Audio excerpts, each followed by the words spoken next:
बच्चों, आज हम वैद्युत द्विध्रुव की निरक्षीय स्थिति में स्थित किसी बिंदु P पर क्या करेंगे, वैद्युत विभव की गणना करेंगे।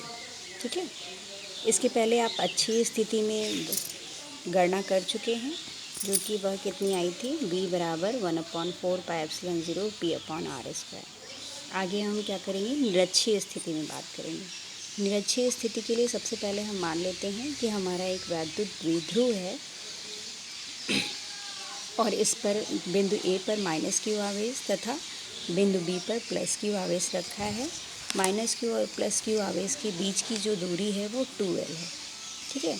और इसका मध्य बिंदु की क्या है, O है। तो इसके मध्य बिंदु से A बिंदु की दूरी L हो जाएगी और इधर B बिंदु की दूरी भी L हो जाएगी।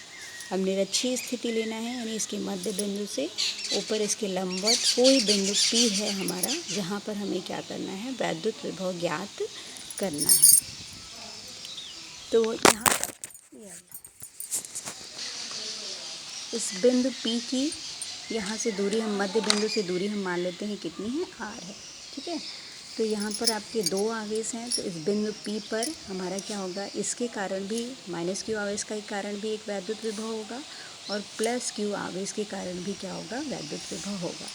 तो हम मान लेते हैं कि माना द्विध्रुव के आवेश +q तथा -q के कारण बिंदु P पर जो वैद्युत विभव है वो क्रमशः क्या क्या है, V1 व V2 है। ठीक है।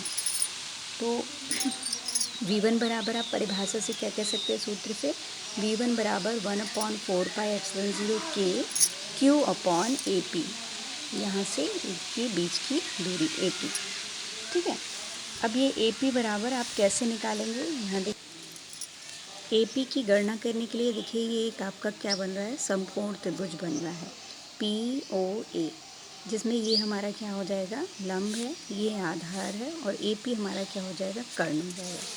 तो अगर ये AP कर्ण है तो देखिए यहाँ पर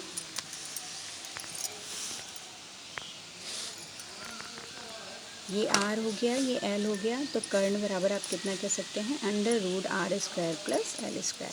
इसलिए AP बराबर आपका कितना हो जाएगा, AP की जगह पर √R² + L²। ठीक है। अब अगर हम -q आवेश के कारण कह रहे हैं कि जो बिंदु P पर वैद्युत विभव है वो कितना है, V2 है, तो V2 बराबर हम कितना कहेंगे, 1/4πε0 K, देखिए ये -q आवेश है इसलिए -q/ में क्या हो जाएगा, BP। तो जिस तरीके से AP बराबर हमने बात की है कितना होगा, √R² + L², उसी तरीके से BP बराबर भी आपका कितना हो जाएगा, √R² + L², क्योंकि ये आपका समकोण त्रिभुज बनेगा जिसमें ये लंब है, ये आधार है, तो कर्ण बराबर कितना हो जाएगा, √R² + L²। ठीक है। उसके बाद देखिए अगर हम बिंदु P पर परिणामी विभव की बात करें तो V बराबर कितना हो जाएगा, V1 + V2। साधारण गणितीय योग से हम इसका परिणामी निकाल सकते हैं, रिजल्टेंट।